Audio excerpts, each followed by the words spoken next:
Seorang oknum aparatur sipil negara di Tuban aniaya 4 karyawan SPBU. Pelaku tidak sabar mengantri isi BBM.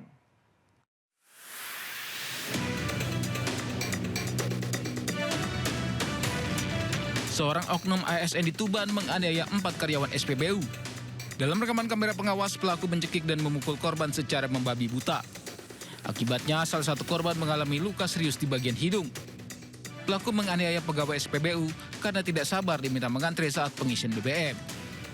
Kejadian berawal ketika salah satu petugas SPBU melayani pengisian BBM ke pemotor yang berada di depan pelaku. Hal itu memicu emosi pelaku hingga pelaku menganiaya korban. Dua operator SPBU dan seorang tukang kebun yang berusaha melerai juga dianiaya pelaku. Setelah mengamuk, pelaku kemudian kabur tinggalkan SPBU. Kasus penganiayaan ini telah resmi ditangani Satreskrim Polres Tuban.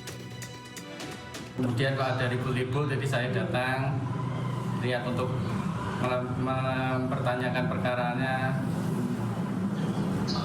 Tapi si pelaku moro-moro mukul ini mas, tiba-tiba mukul ya. Oh, tiba-tiba langsung mukul sampean ya mas ya? Pada saat itu terlapor datang pada saat korban sedang melakukan pengecekan terhadap stok BBM. Diduga dari hasil pantauan CCTV terlapor tidak sabar kemudian melakukan penganiayaan terhadap korban pertama dengan inisial VPF. Kemudian datanglah saksi kedua dengan inisial AN untuk berusaha melerainya. Namun terlapor kemudian juga ikut memukul perut dan wajah. Polisi telah mengantongi bukti rekaman CCTV dan memeriksa sejumlah saksi. Sementara pihak SPBU sendiri juga meminta polisi segera menangkap pelaku. Dari Tuban, Jawa Timur, Pipit Wibawanto, iNews melaporkan. Pemirsa, kedatangan jenazah Aldi Surya Putra, pelajar yang tewas kecelakaan karena jalan berlubang diwarnai isak tangis keluarga. Ibunda Aldi yang tak kuasa menahan kesedihan melihat jenazah sang anak sempat pingsan.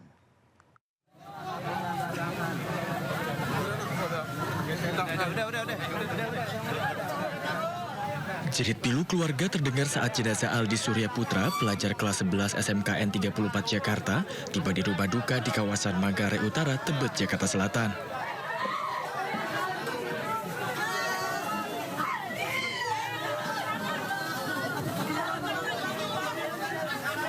Ibunda Aldi yang tak kuat menahan kesedihan pun pingsan saat melihat jenazah anaknya.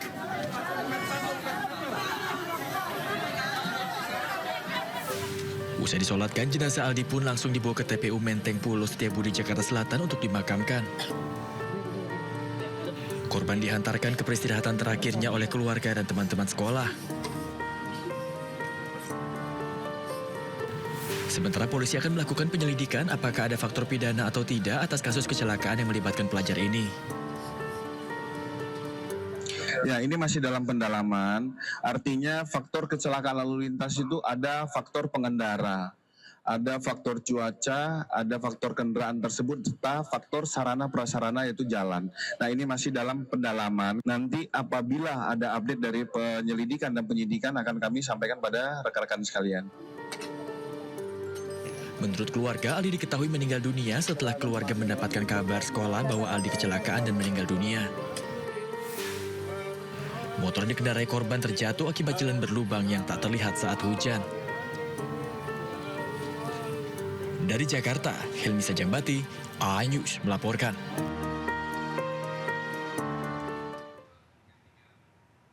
Ya, sebelumnya pemirsa, diduga karena jalan rusak, seorang pelajar meninggal dunia usai mengalami kecelakaan tunggal di Jalan Matraman Raya, Jakarta Timur pada Senin pagi.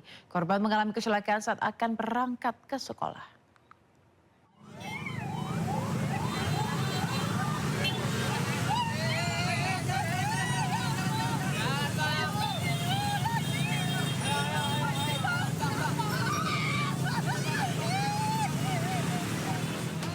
Aldi Surya Putra, seorang pelajar sekolah menengah kejuruan meninggal dunia dalam kecelakaan tunggal saat berangkat ke sekolah mengendarai sepeda motor di Jalan Matraman Raya, Jakarta Timur, Senin pagi.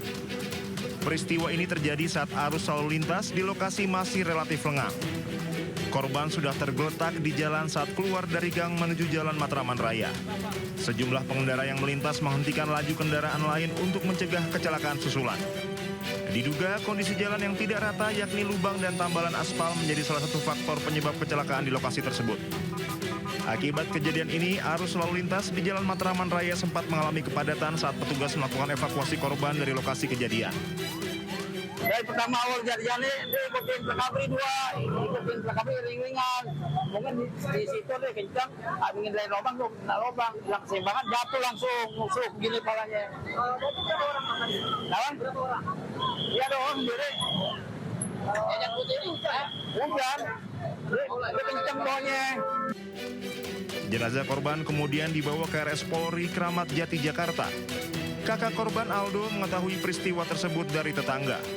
Aldo mengatakan sehari-hari korban berangkat ke sekolah seorang diri naik sepeda motor karena ingin belajar mandiri. Tiap hari ya bawa motor sendiri. Biasanya kan sebelum dia punya motor kan memang saya yang anterin. Cuman kan karena memang katanya dia mau mandiri, yaudah dia beli motor, akhirnya dia sekarang tuh kalau sekolah sendiri bawa motor. Usai menjalani pemeriksaan oleh tim forensik RS Polri Kramat Jati, jenazah korban dibawa ke rumah duka di Jalan Manggarai Utara 2, Jakarta Selatan. Dari Jakarta, Rio Manik, Rizky Falufi, iNews melaporkan. Ya, pemirsa, kecelakaan terjadi di Jalan Lejen S. Parman, Jakarta Barat. Seorang pengemudi ojek online menghantam lubang hingga tak sadarkan diri.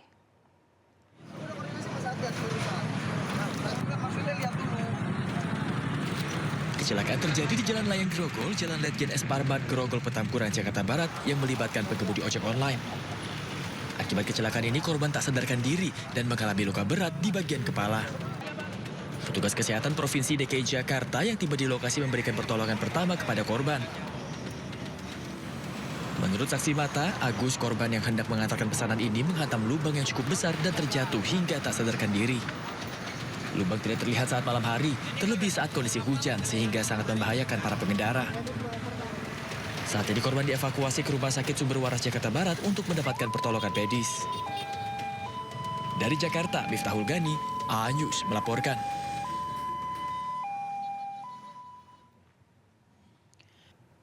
Resah maraknya tawuran, warga menggeruduk kantor Polres Pelabuhan Belawan. Sebelumnya pemirsa, seorang pedagang tewas jadi korban salah sasaran terkena tembakan mercon pelaku tawuran.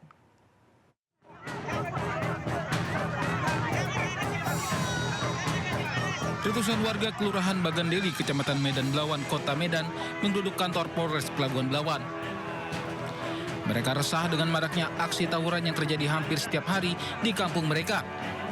Bahkan pada hari Minggu kemarin, seorang pedagang ikan bernama Dian Iqbal Saragih tewas usai menjadi korban salah sasaran tembakan mercon yang dilakukan pelaku tawuran. Kapolsek Medan Belawan AKP Ponijo mengatakan pihaknya berjanji akan mendirikan posko keamanan dan menempatkan personilnya 24 jam untuk menjaga keamanan di lokasi tawuran. Karena udah merasa resah Pak, udah berapa bulan tadi bilang kami damai lagi, kami ada perang, tawuran malam, banyak korban dari pihak kami, tapi sementara korban ini nggak ada. Kami ada yang mati semalam, ada yang rumahnya hancur. Tawuran di Medan Belawan sudah ke tahap meresahkan. Pada hari Minggu lalu, tawuran dengan tembakan mercon mengenai seorang pedagang ikan hingga tewas. Pelaku mencoba menghilangkan jejak dengan cara membakar pakaian yang ia kenakan saat tawuran. Tak butuh waktu lama, polisi menangkap pelaku. Polisi menembak kaki pelaku karena melawan saat ditangkap. Diketahui pelaku merupakan residivis kasus yang sama.